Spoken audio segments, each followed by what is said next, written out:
Hi friends, ఎలా ఉన్నారు? ఈరోజు మన కాలీఫ్లవర్ టమాటా కర్రీ తయారు చేసుకున్నాను. చాలా చాలా రుచికరంగా ఉంటుందండి. రైస్లోకి, రోటీకి కూడా. ఇందులోని నేను ఒకటి వేసాను, అది వేయడం వల్ల కర్రీ టేస్ట్ బాగుంటుందండి. తప్పకుండా నేను చెప్పిన విధంగా ఒకసారి మీరు ట్రై చేయండి, చాలా బాగుంది అంటారు. ఇప్పుడు కాలీఫ్లవర్ ముక్కల్ని ముందుగా నేను కట్ చేసుకున్నాను. మరీ పెద్దవి కాదు, అలానే మరీ చిన్నగా కట్ చేసుకోకూడదు. మీడియం సైజు ముక్కలు ఈ విధంగా మనం కట్ చేసుకోవాలి. వీడియోలో చూపించినట్టు ఇలా కట్ చేసుకున్న తర్వాత ఇప్పుడు గ్యాస్ మీద నేను బాండి పెట్టుకుని మనం వాటర్ని మరిగించుకోవాలి. ఇలా వాటర్ మరుగుతున్నప్పుడు పసుపు, ఉప్పు వేసుకోండి. ఇది కొంచెం మరిగిన తర్వాత ముందుగా కట్ చేసుకున్న కాలీఫ్లవర్ ముక్కల్లో వేసుకోవాలి. అంటే మనం ఇలా వాటర్లోని ఇలా చేయడం వల్ల అంటే కాలీఫ్లవర్కి డస్ట్ ఏదైనా ఉన్నా పోతుంది. అలాగే మనకి పురుగులు ఏదైనా అనుమానంగా ఉన్నా చక్కగా ఇలా కడుక్కోవాలి. కాలీఫ్లవర్ వండేటప్పుడు చక్కగా ఇలా వాటర్లో ఉప్పు, పసుపు వేసి వేడినీటిలో కడగాలండి. ఇలా అయిన తర్వాత ఇప్పుడు మనం జల్లి గరిటెతోటి ఒక బౌల్లోకి తీసుకుందాం. ఇలా నేను శుభ్రంగా అన్ని బౌల్లోకి తీసుకుని ఈ వాటర్ని మనం వంపేద్దాం. ఇప్పుడు మసాలా తయారు చేసుకుందాం.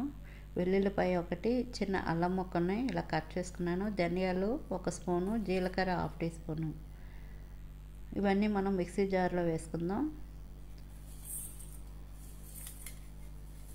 మిక్సీ జార్లో వేసుకుని కొంచెం వాటర్ వేసి దీన్ని పేస్ట్ చేసుకోవాలి. చూడండి, ఈ విధంగా చేసిన తర్వాత మనం కొబ్బరి వేసుకోవాలండి.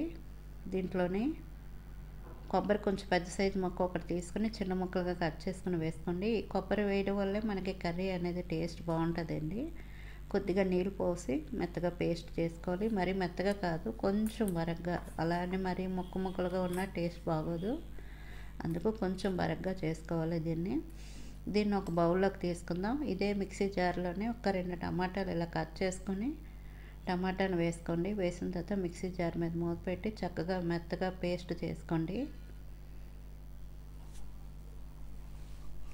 చూడండి, ఇలా మెత్తగా పేస్ట్ చేసుకున్న తర్వాత దీన్ని కూడా పక్కన పెట్టుకుని ఇప్పుడు మనం కర్రీ రెడీ చేసుకుందాం.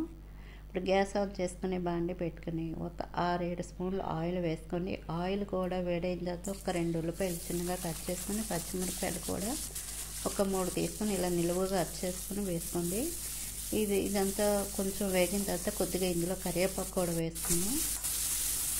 కరివేపాకు ఆప్షనల్ అండి, ఉంటే వేసుకోండి, లేకపోతే కరివేపాకు కొద్దిగా వేసిన తర్వాత ఉల్లిపాయ కొంచెం దోరగా వేగనివ్వండి.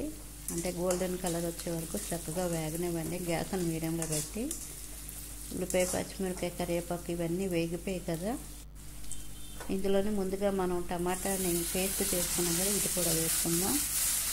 వేసిన తర్వాత ఒకసారి కలపండి.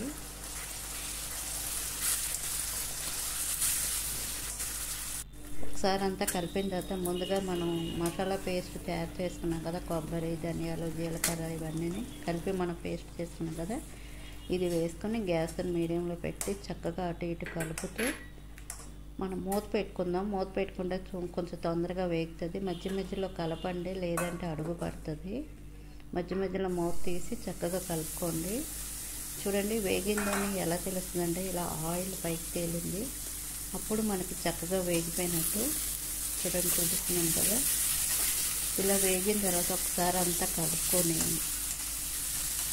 ఇలా అంతా కలుపుకున్న తర్వాత ఇప్పుడు మనం ఇందులోనే పసుపు 1/2 టీ స్పూను, ఉప్పు సరిపోయినంత, కారం 1 స్పూన్ వేసుకోవాలి. వేసిన తర్వాత ఒకసారి అంతా కలపండి, మొత్తం అంతా కలిసేలాగా.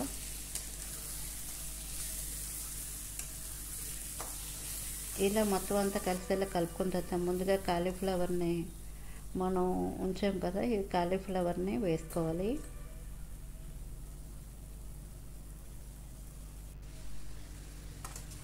కాలీఫ్లవర్ వేసిన తర్వాత గ్యాస్ని చిన్న మంట మీద పెట్టి మొత్తం అంతా కలిసేలాగా చక్కగా కలపండి.